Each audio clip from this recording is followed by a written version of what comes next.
QQQI has paid $18.61 per share in cash distributions since launch, while its share value has also moved higher.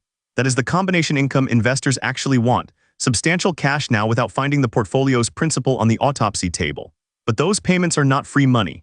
This fund owns a growth-heavy equity portfolio, trades call options around that exposure, and converts part of the market's uncertainty into monthly income. Today, we are opening the machine to see whether QQQI is generating a sustainable investment result or merely mailing investors pieces of their own capital. Today, we're dissecting the NEO's Nasdaq 100 High Income ETF, ticker QQQI from NEO's.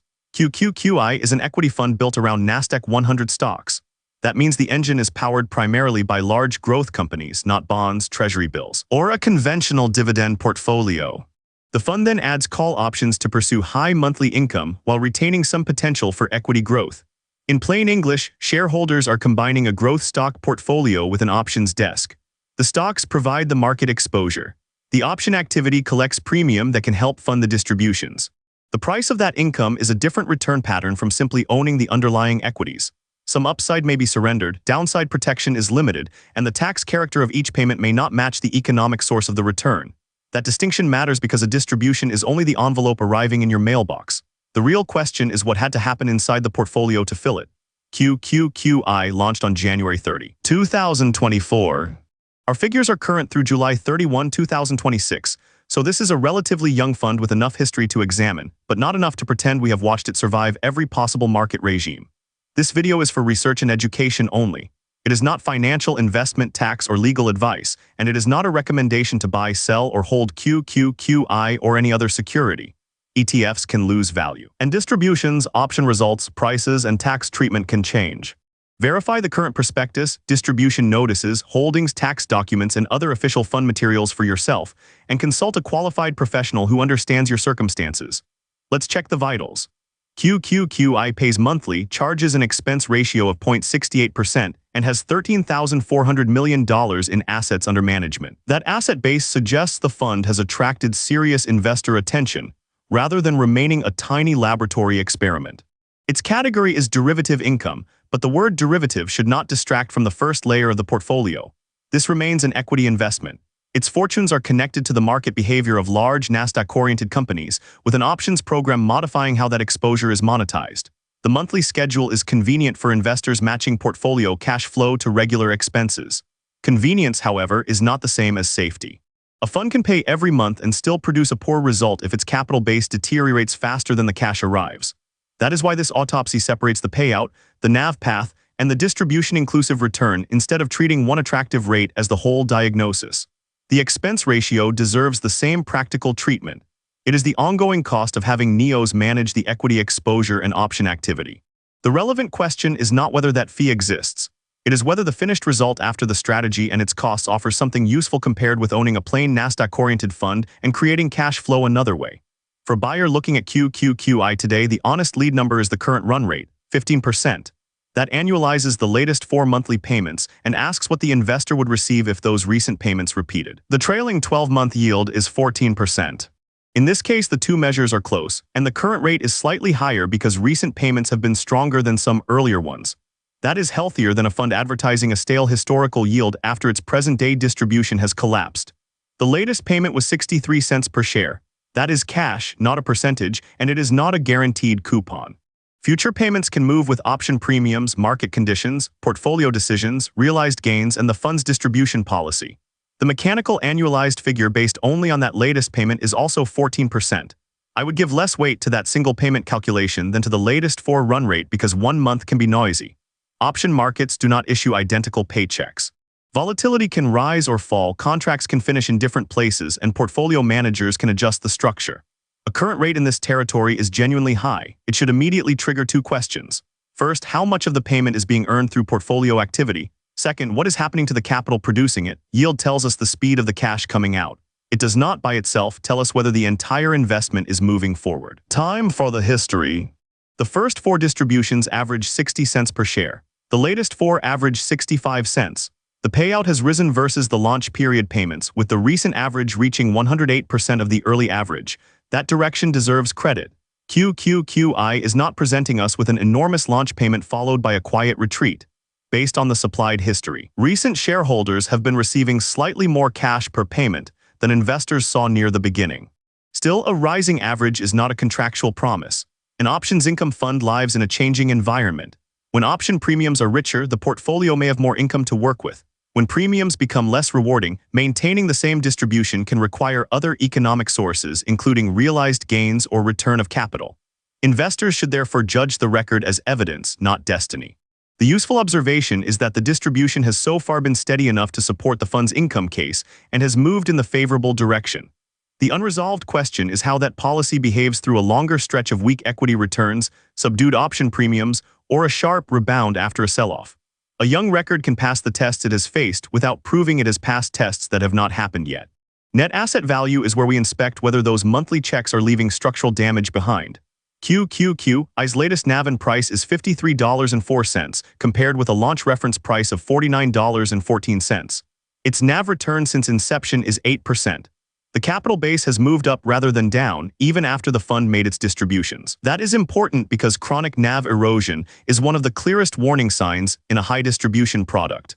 If the share value keeps grinding lower, a stable payment can become misleading. The investor may be receiving cash while owning a progressively smaller engine. That is not the pattern shown here so far. The path was not smooth. The maximum drawdown was negative 22%. This fund can suffer a meaningful decline because the equity exposure remains real. Option income can soften the experience, but collecting premium is not the same as installing a floor under the portfolio. If the growth-heavy market falls hard, QQQI can fall with it. There is another edge case worth understanding. If the underlying market rebounds rapidly after a decline, call options may limit how much of that recovery reaches the fund. That can create an awkward sequence: meaningful participation on the way down, followed by incomplete participation during the snapback.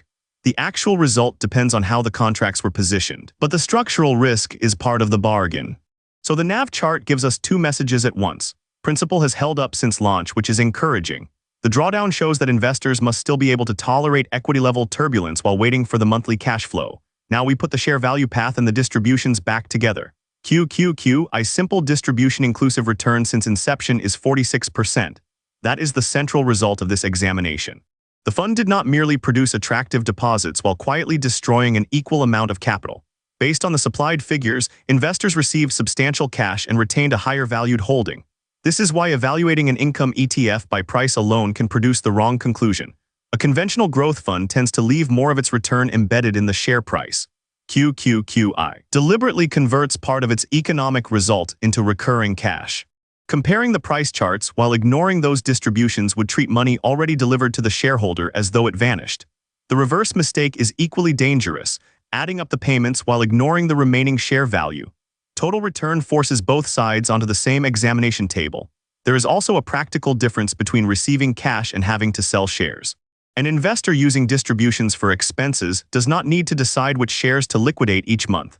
But that convenience does not automatically make the fund superior.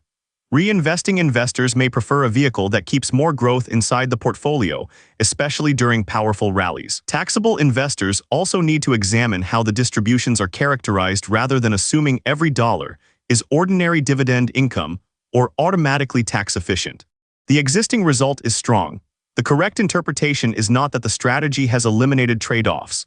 It is that over the period measured, the combined outcome has compensated investors for accepting them. Here is the machine under the hood. QQQI mostly invests in large-cap equities associated with the Nasdaq 100 universe. The listed top holdings are Apple Inc., ticker Apple at 9%, NVIDIA Corporation NVDA at 8%, Alphabet Inc., Google at 7%, Microsoft Corporation MSFT at 5%, Amazon, Com Inc. Amazon at 4%, and Micron Technology Inc. MU at 4%. There is no separate tracked index listed in the supplied data. The practical reference point is the fund's Nasdaq 100 stock exposure and the call options it trades around that exposure. A call option gives its buyer the right to benefit when the reference market rises beyond an agreed level before the contract expires. QQQI takes the income-producing side of that trade. It receives option premium upfront in exchange for giving away some potential upside under the contract. Think of it as renting out a portion of the portfolio's future acceleration. The rent is immediate and useful for funding monthly distributions. But if the market launches higher, the renter receives part of the benefit that a plain equity owner would have kept. That trade can look attractive in a flat, choppy, or moderately rising market. The stocks can contribute their ordinary performance while the option premiums add cash flow. In a roaring bull market, however, the calls can become a ceiling. A plain Nasdaq-oriented position may capture more of the surge because it has not sold that upside. During a decline, the collected premium provides only a cushion. Suppose that basket drops sharply. The option income can offset part of the loss, but it does not magically cancel the falling value of the stocks. Once the decline exceeds the premium collected, shareholders are still exposed to the remaining damage. A whipsaw can be especially difficult.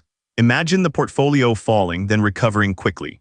The fund may absorb much of the drop through its equity exposure, only to have call obligations interfere with the rebound. From here, watch 5 things. First, compare each new group of monthly payments with the preceding history. A flexible distribution is normal, but a persistent change would tell us whether the income engine is strengthening or weakening. Second, follow NAV across full market cycles, not just calm periods. The critical test is whether the capital base can recover after stress while continuing to support withdrawals. Third, compare QQQI with a plain Nasdaq-oriented position during strong rallies. That reveals the opportunity cost of the calls.